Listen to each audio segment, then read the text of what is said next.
भाजपा सरकार समाज को जाति और धर्म के नाम पर बांट रही है। इसका जीता जागता उदाहरण नूह में हुई हिंसा है। कांग्रेसियों ने नूह में हुई हिंसा के बाद बुधवार को गुरुग्राम में जॉन हॉल में शांति सभा का आयोजन किया गया। इस दौरान कांग्रेस नेता भाजपा सरकार पर जमकर बरसे। उन्होंने भाजपा सरकार पर निशाना साधा और भेदभाव का आरोप लगाया।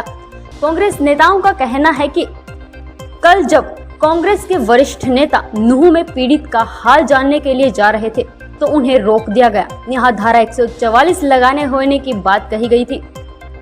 यहाँ तक कि 4 नेताओं को भी जाने की अनुमति नहीं दी गई। वहीं आज जब भाजपा के वरिष्ठ नेता यहाँ गए तो उनके लिए कोई नियम कानून नहीं है। उन्हें तो नूह प्रशासन ने जाने की अनुमति दे दी। क्या अब नूह में धारा 144 नहीं है? पूर्व मंत्री कैप्टन अजय सिंह यादव ने खट्टर सरकार पर निशाना साधते हुए कहा कि सरकार को इंटेलिजेंसी की रिपोर्ट मिली कि वहां शोभा यात्रा के दौरान माहौल खराब हो सकता है, लेकिन उसके बावजूद वहां पुलिस बल की तैनाती सरकार ने नहीं की। ये जिला प्रशासन और सरकार का फेलियर है।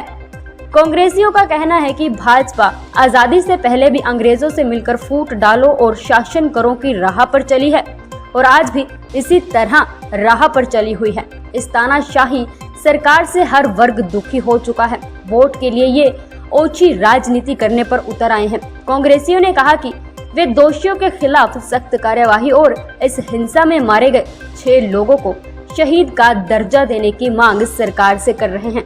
वहीं कांग्रेसियों का कहना है कि आज तक प्रधानमंत्री मणिपुर में हुई हिंसा पर चुप्पी साधे हुए हैं। वह क्विट इंडिया की बात करते हैं, लेकिन आज भाजपा को भारत छोड़ने की जरूरत है। भाजपा सरकार के कार्यालय में भ्रष्टाचार चरम पर है। आज भ्रष्टाचारियों को भारत छोड़ने की जरूरत है। आजादी के लिए राष्ट्रपिता महात्मा गांधी ने अंग्रेजों को भारत छोड़ो का नारा दिया था, जिसके बाद पूरे देश में हर कोई अपना घरों से बाहर निकला और आजादी में अपना योगदान दिया। वहीं अब कांग्रेस अब भारत छोड़ो का नारा लगा रही है।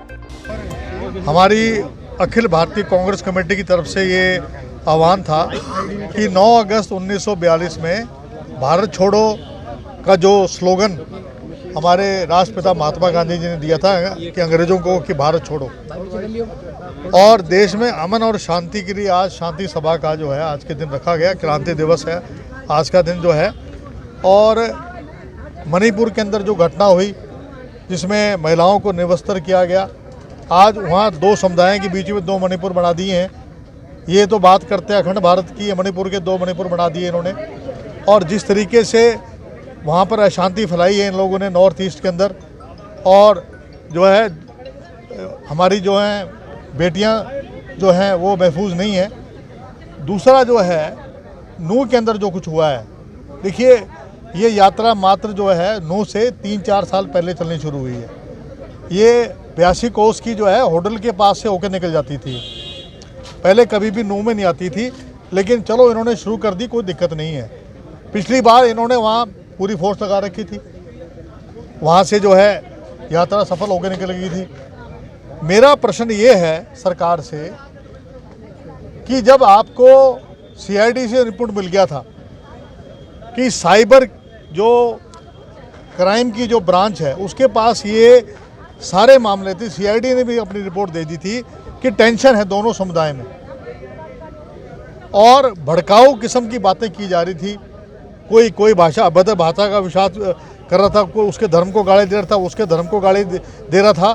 जब मालूम था कि टेंशन है तो वहाँ 50 सिपाही क्यों रखे? क्यों नहीं वहाँ पैरामिलिट्री फोर्सेस को रखा? महिलाओं बच्चे हमारे मंदिर में घुस के उन्होंने अपनी जान बचाई। आप बताइए मेरे को कि मुख्यमंत्री कहते हैं कि मैं हर एक व्यक्ति की रक्षा नहीं कर सकता। ये कोई बयान मुख्यमंत्री का है? और अनिल विज जी कहते हैं कि मुझे कुछ नहीं पता, 3:30 बजे तक का पता करिए, मुख्यमंत्री से पता करिए।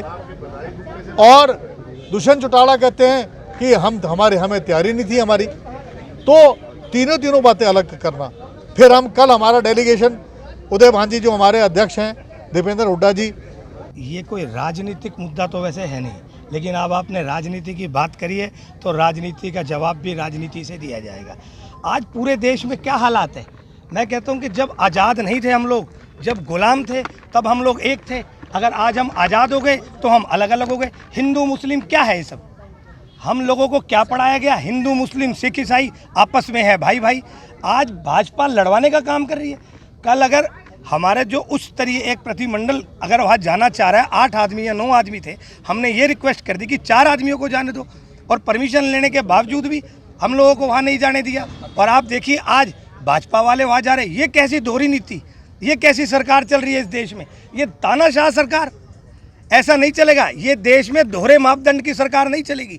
कल कांग्रेस गई तो आपने मना कर दिया, आज भाजपा गई तो आप जाने दे रहे हो। क्यों भाई? ये कैसे, ये देश में कैसा कानून है? अंबेडकर जी ने क्या यही दिन बनाने के लिए कानून बनाया था कि भाई हर एक के लिए अलग अलग कानून होगा?